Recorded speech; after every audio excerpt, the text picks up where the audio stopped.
The perfect bite. Texture na parang sandy. Wow. Naku, good luck sa akin. Pinintay natin, kain na muna tayo.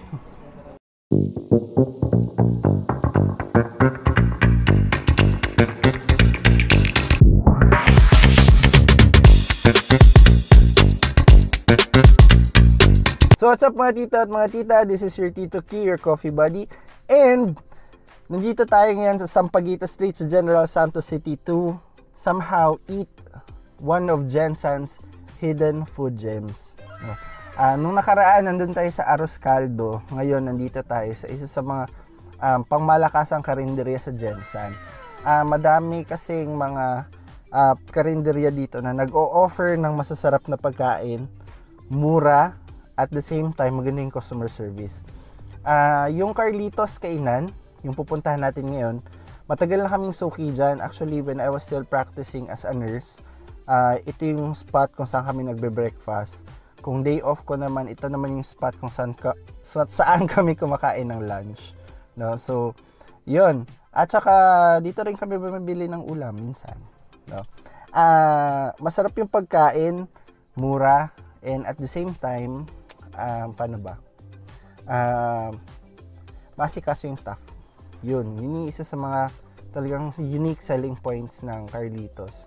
Kaya binabalik-balikan siya. And today is Saturday. Although kahit Sabado na, medyo madami-dami pa ring tao, no? And at the same time, going to Carlitos, ang mga customers dito ay hindi lang students, hindi lang mga professionals, office workers, pati politicians. So, may makikita kang kumakain dito na politiko ng General Santos on an early lunch basis. So, ganun siya. Yung frontage ng kanilang shop, medyo maliit. Pero yung looban, malaki. Alright? So, tara, kain na tayo. Gutom na ako.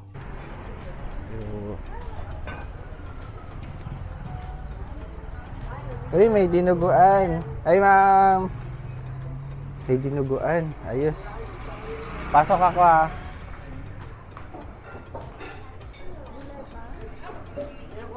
Dinuguan, isa. Isa nun. Sarap, oh. May kinilaw? Wala. Wala na kilawin. Ha, meron? Wala na. Bus na? Bus ng kilaw. Sige, ito na lang din. Bupis. Bopis, isa. Kanin, isa pa rin. Tapos Coke. 8 ounce.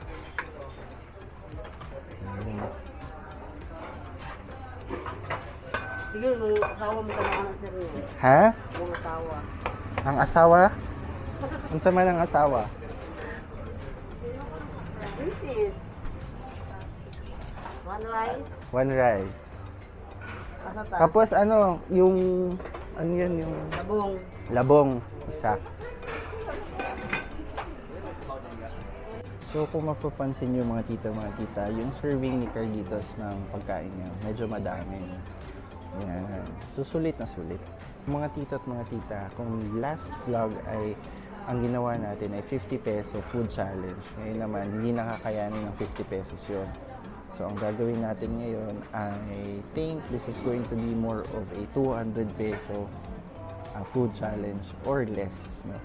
Pero sa tingin ko naman, mas mababa pa sa 200 yung magagastos natin for today. Well, hopefully, if worst comes to worst, this is going to be 500 or less. No? Basta hindi aabot ng 500 to. Guys, promise. Sobrang mura ng pagkain at sobrang sarap. Meron tayong 3 putahe dito sa table. Bopis, may dinuguan, at merong labong, yung gulay. Itong labong, ito yung nagsasalba sa akin every now and then. Especially pag wala na akong pera. Di ba nung nakaraan na pag-usapan natin sa Arroz Caldo, 10 piso. Ito pag medyo meron pa, mga 50 o mahigit. Ito yun. Masustansya, saka masarap. Another thing, pag nakakaluhog-luhog talaga, may bopis or kinilaw or kilawin. Isa kasi yun sa mga masarap na pagkain dito kay Carlitos. Mga tito at mga tita, tikman natin yung pagkain nila. Nagsimula tayo sa dinuguan.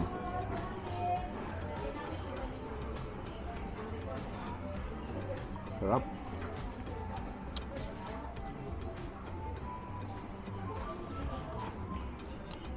Yung dinuguan nila, andun yung litid, andun yung laman loob. Tapos yung texture ng dugo, parang texture ng chiko. Alam mo yung texture na parang sandy. Pero meron siyang grit. Yun yung masarap doon. Ibig sabihin, nag-coagulate yung dugo ng baboy. Gamit yung suka. So, ang sarap. Nice. Then, dito tayo sa Bopis.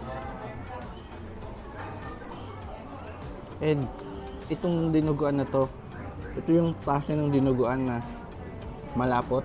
Kasi may dinuguan minsan na runny or basa. So, medyo, ano yun. For me, it's okay. Pero, ito yung tipo ng dinuguan na gusto ko. Then, Bopis. Wow. Yun na. Alam mo yung perfect kapares ito. Malamig na beer. God. Pwede siyang ulamin, pwede siyang pulutanin. Sarap. Yung fat content, andoon. Yung anghang, tamang-tama lang. And then, ramdam mo na may anghang sa dulo. Alam mo yung nangangagat, pero hindi yung overwhelming. Ito pong meron yun. Pero laman loob, taba. Andun. Naku, good luck sa akin. Sarap. Dito tayo sa labong. Yung labong naman, usually, ang labong, pinagawa ng lola ko dito. May shrimp to. Pero ito, parang, kung tama ang pagkakaalam ko sa pagkain to, ay bamboo shoot. At meron siya nung parang malagkit na dahon, nakalimutan ko yung term. Tapos may konting hipon na maliit, yung hibe na tinatawag. May okra din nakalagay, tsaka may corn.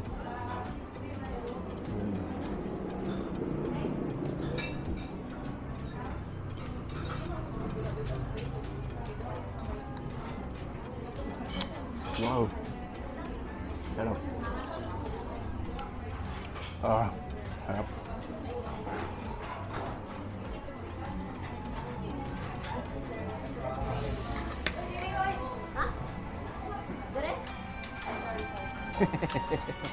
Nagkamay pa si ate.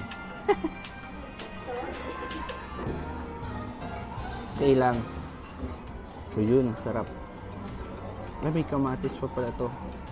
Ewan ko ba, yung luto ni Carlitos, most likely, and most probably, lutong bahay. Yung mga nagluluto sa loob ng kusina, o hindi mga nanay, mga lalaki na magaling magluto. Karamihan kasi, kung napapansin nyo, karamihan ng masasarap na luto ay luto ng mga lalaki sa kusina. No? So, painintay natin, kain na muna tayo. So ito mga tito at mga tita, perfect bite muna tayo. Ulam, patong sa kanin. Yan. Sabi nga ni Ninong Rai, the perfect bite.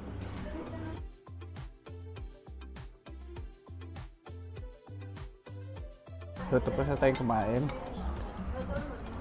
Ito niyo naman, ubos. Sorry, excuse me. Talagang busog na ako. Alright. Coke na lang. Busin natin, tapos break na tayo ng shop. Bayad na tayo. Tingnan number 9 kasi. 9. Number 9. Kuya, bayad.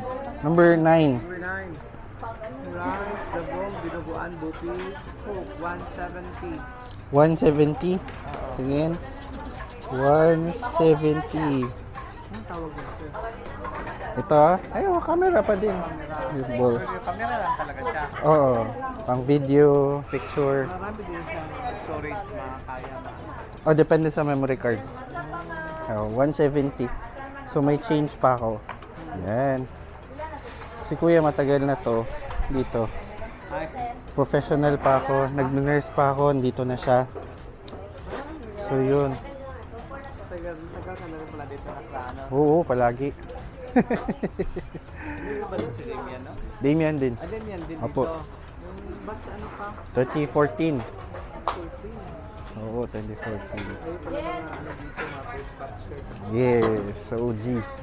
Thank you po. Kuya, what time kayo nag-open? 5:30. 5:30 in the morning ang close. Ayun na, closing time na. Pagpaubos na yung pagkain. Mga 1 o'clock. Oh. Kuya, thank you. Break na tayo sa shop. So 5:30 in the morning until alas 3 ng hapon, alas 2 alas 3 ng hapon, wala na pagkain. So close na sila by that time. So yun, Carlitos, huwag niyo kalimutan pag nasa Jansan kayo, visit Carlitos Kainan. They are open 5:30 in the morning. So pwede kayo before pumunta ng Fishport or even after pumunta ng Fishport, you can eat here. Sa kanila, they're just in Sampaguita Street, Jansan. Wala na ibang Carlitos, yun lang, no? At the same time, ano pa ba? Basta pag pupunta kayo dito, huwag na kayo pumunta ng after lunch. Especially 1 or 2 kasi for sure ubos yung pagkain. So yun, tara, balik na tayo ng shop. And thank you for joining with me in today's vlog. See you on our next content. If you want something na ma-feature sa ating vlog, please do comment down below or message me or DM me. Alright, so thank you and see you again. Peace.